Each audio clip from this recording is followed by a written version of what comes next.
എന്നോട് സബ്സ്ക്രൈബ് ചെയ്യിച്ചു എന്തുകൊണ്ടാണ് ചേട്ടാ 390ക്കാളും ഈ യമഹ R3യും നിഞ്ച 300ഒക്കെ റിലയബിൾ ആയിരിക്കുന്നത്. അതിനുള്ള സിമ്പിൾ ആൻസർ എന്ന് പറഞ്ഞാൽ നമുക്ക് കമ്പനിയുടെ കാര്യങ്ങൾ മറക്കാം. ഒരെണ്ണം യൂറോപ്യൻ KTM യൂറോപ്യനും ബാക്കി രണ്ട് ജാപ്പനീസ് ജെയിൻസാണ്. സോ ആ ഒരു ക്വാളിറ്റി വ്യത്യാസമുണ്ട്. പക്ഷേ അതല്ലാതെ നിങ്ങളൊന്ന് ആലോചിച്ച് ഞാൻ ഒരു എക്സാമ്പിൾ പറഞ്ഞുതരാം. നിങ്ങളുടെ കുടുംബത്തിൽ അല്ലെങ്കിൽ ഒരു കുടുംബത്തിൽ ഭാര്യയും ഭർത്താവും ഉണ്ട്, കുഞ്ഞുങ്ങളും ഉണ്ട്. അതിനകത്ത് ഭർത്താവിന് മാത്രമേ ജോലിയുള്ളൂ. അങ്ങനെ വരുമ്പോഴത്തേക്കും ആ വീട്ടിലെ ഫുൾ റെസ്പോൺസിബിലിറ്റീസ് ഭർത്താവ് ഒറ്റയ്ക്ക് എടുക്കുകയാണെങ്കിൽ അവനുണ്ടാകുന്ന കഷ്ടപ്പാടുകൾ നിങ്ങൾക്ക് ഊഹിക്കാൻ പറ്റുന്നേ ഉള്ളൂ. ഭയങ്കര അവസ്ഥയായിരിക്കും, പ്രത്യേകിച്ച് ഇക്കാലത്ത് ജീവിച്ചു പോകാനായിട്ട്. ഞാനൊരു എക്സാമ്പിൾ പറയുകയാണ്. അതേസമയം നിങ്ങൾ ഇതേപോലത്തെ സെയിം ഫാമിലി ഭാര്യയ്ക്കും ഭർത്താവിനും തുല്യ രീതിയിൽ ശമ്പളമുണ്ട്. അപ്പോൾ ഈ രണ്ട് പേരുടെയും ശമ്പളം കൂടെ വരുമ്പോഴത്തേക്കും നിങ്ങൾക്ക് സുഖമായിട്ട് ജീവിച്ചു പോകാൻ പറ്റും. ഈ സെയിം മെത്തേഡ് അല്ലെങ്കിൽ ഈ സെയിം പ്രിൻസിപ്പിളാണ് നമ്മൾ ഈ വണ്ടികൾ രണ്ടിലും കൊണ്ടുവരേണ്ടത്. 390ക്കകത്ത് 373cc സിംഗിൾ പിസ്റ്റനാണ് ഈ പരിപാടിയൊക്കെ നടത്തുന്നത്. ഈ 43 bhp ഉണ്ടാക്കുന്ന ടോർക്ക് ഉണ്ടാക്കുന്നതും എല്ലാം ഒറ്റ പിസ്റ്റനാണ്. സോ ആ എഞ്ചിന് പല ടെക്നോളജീസൊക്കെ കൊടുത്തിട്ടുണ്ട്. പിന്നെ ഈ ഒരു സിംഗിൾ ബാലൻസ്ഡ് ഇത്ര ബിഗ് പോട്ട് പിസ്റ്റൺ വർക്ക് ചെയ്യുമ്പോഴത്തേക്കും ഉണ്ടാകുന്ന വൈബ്രേഷനെ ഡാമ്പ് ചെയ്യാനായിട്ട് നല്ലൊരു വലിയ കൗണ്ടർ ബാലൻസ്, നല്ല എഫക്റ്റീവ് ആയിട്ടുള്ള കൗണ്ടർ ബാലൻസും കൊടുത്തിട്ടുണ്ട്.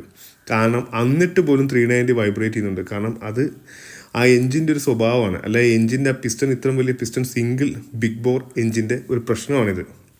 എന്നാൽ നിങ്ങൾ R3 അല്ലെങ്കിൽ നിഞ്ച 300 ഓടിക്കുവാണെങ്കിൽ നിങ്ങൾക്ക് മനസ്സിലാവും അത് ഭയങ്കര സൈലൻ്റ് ആയിരിക്കും എഞ്ചിൻ. പ്രത്യേകിച്ച് ടോപ്പ് നമ്മൾ കയറി വണ്ടി ഫസ്റ്റ് ഗിയർ ഇടുമ്പോൾ തൊട്ട് സ്മൂത്ത് ആൻഡ് റിഫൈൻഡ് ആയിരിക്കും.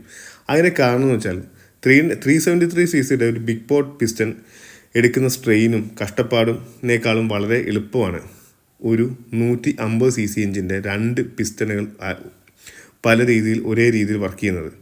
എന്നിട്ട് സെയിം ക്രാങ്കിലോട്ട് പവർ കൊടുക്കുന്നു. സോ ഇങ്ങനെ വരുമ്പോഴത്തേക്കും ആ വണ്ടിക്കുണ്ടാകുന്ന തേയ്മാനം വളരെ കുറവാണ്. ഒബ്വിയസ്ലി നിഞ്ച 300നും യമഹ R3ക്കും തേയ്മാനം വളരെ കുറവായിരിക്കും ഡ്യൂക്ക് 390 വെച്ച് നോക്കുമ്പം. അതങ്ങനെ വരത്തുള്ളൂ. കാരണം നിങ്ങളൊന്ന് ആലോചിക്കുക, രണ്ട് യൂണിക്കോൺ എഞ്ചിൻ 150cc എഞ്ചിൻ കൂട്ടി യോജിപ്പിച്ച് സെയിം ക്രാങ്കിലോട്ട് പവർ കൊടുക്കുമ്പോഴത്തേക്കും ആ എഞ്ചിന് തേയ്മാനം വളരെ കുറവാണ്. അതേസമയം ഒറ്റ പിസ്റ്റൺ തന്നെ ഫുൾ പവറും ടോർക്കിൻ്റെ കാര്യവും പിന്നെ എഞ്ചിൻ്റെ ഹീറ്റിങ്ങിൻ്റെ കാര്യവും പിന്നെ എന്താ പറയണ്ടേ കൂളിങ്ങും എല്ലാം കൂടെ ആ ഒരു പിസ്റ്റൺ തന്നെ ആ ഒരു എഞ്ചിൻ മാത്രമായിട്ട് വർക്ക് ചെയ്യുമ്പോഴത്തേക്ക് അതിൻ്റെ ഹാർഷ്നെസ്സും വൈബ്രേഷനും തേയ്മാനവും എല്ലാം ഒറ്റ സിലിണ്ടറിനകത്താണ് പണി നടക്കുന്നത്. അതുകൊണ്ടാണ് 390 എഞ്ചിൻ വളരെ അൺറിലയബിൾ ആയിട്ട് പോകുന്നതും. പിന്നെ യമഹ, അതായത് ജാപ്പനീസ് മാനുഫാക്ചേഴ്സ് ഒന്നും സിംഗിൾ സിലിണ്ടറിലോട്ട് പോകാത്തതും. എല്ലാവരും ഇവർ 400cc വണ്ടിയൊക്കെ ആണെങ്കിൽ അവർ ഓട്ടോമാറ്റിക്കായിട്ട് ട്വിൻ സിലിണ്ടറായിട്ട് കൊടുക്കുക. കാരണം 400cc വണ്ടി നമ്മൾ ട്വിൻ അല്ലെങ്കിൽ പാല ട്വിന്നിലോട്ട് വരുമ്പോഴത്തേക്ക് 200cc രണ്ട് എഞ്ചിൻ. സോ അതിന് തേയ്മാനം കുറവാണ്, ഭയങ്കര റിലയബിൾ ആയിരിക്കും, പിന്നെ നല്ല സ്മൂത്തും ആയിരിക്കും. കാരണം ട്വിൻ സിലിണ്ടേഴ്സ് പാല ട്വിൻ എന്ന് പറയുന്നത് സിംഗിളിനേക്കാളും നാച്ചുറലി ബാലൻസ്ഡ് ആണ്. ഇതിനകത്ത് ട്വിസ്റ്റ് എന്ന് പറഞ്ഞാൽ സിംഗിൾ സിലിണ്ടർ ഡ്യൂക്ക് 390യുടെ കാര്യം പലരും പറഞ്ഞിട്ടുണ്ട്. അല്ലെങ്കിൽ എനിക്കിപ്പോൾ ഉള്ളതുകൊണ്ട് എനിക്കും അറിയാം. നമുക്ക് കിട്ടുന്ന ഒരു ഇനിഷ്യൽ പഞ്ച് ഡ്യൂക്ക് 390 നമ്മൾ ആദ്യം ഓടിക്കുമ്പോൾ കിട്ടുന്ന ഇനിഷ്യൽ പഞ്ചിൻ്റെ ഗുണമെന്ന് വെച്ചാൽ ആ സിംഗിൾ സിലിണ്ടർ ആയതുകൊണ്ടാണ്. അതേസമയം നമ്മൾ പാരലൽ ട്വിന്നിലോട്ട് വരുമ്പോഴത്തേക്കും വണ്ടിക്ക് പവർ എടുത്ത് വരാൻ കുറച്ച് RPM കയറേണ്ടതായിട്ട് വരും. അതുകൊണ്ടാണ് ഡ്യൂക്ക് 390ക്ക് ഫസ്റ്റ് ഇനിഷ്യൽ നല്ല പവർ കയറി പോകുന്നത്. അതിപ്പം ഡ്യൂക്ക് 390 പാരലൽ ട്വിന്നിലോട്ട് ഈ സെയിം എഞ്ചിൻ കൺവേർട്ട് ചെയ്യുകയാണെങ്കിൽ ആ ഫസ്റ്റ് കിട്ടുന്ന പവറിൽ ചെറിയൊരു കുറവ് വരും എന്നാണ് എനിക്ക് തോന്നുന്നത്.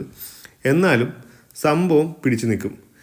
ഈ രണ്ട് കാര്യങ്ങളെല്ലാം കൊണ്ടാണ് യമഹ, ഹോണ്ട, അതുപോലെ തന്നെ നമ്മുടെ ഹോണ്ടയ്ക്ക് എനിക്കൊരു 300cc ഉണ്ടെന്ന്. അത് പക്ഷേ ഇത്ര സ്ട്രെസ്ഡ് ഒരു എഞ്ചിനല്ല. യമഹയും കാവസാക്കിയും എല്ലാം ഒരു 300 എല്ലാ ബൈക്കുകളും ട്വിൻ സിലിണ്ടറിൽ കൊണ്ടുവരുന്നത്. അത് എപ്പോഴും റിലയബിലിറ്റിയിൽ വളരെ കൂടുതൽ നന്നായിട്ട് നിൽക്കും. Thank you.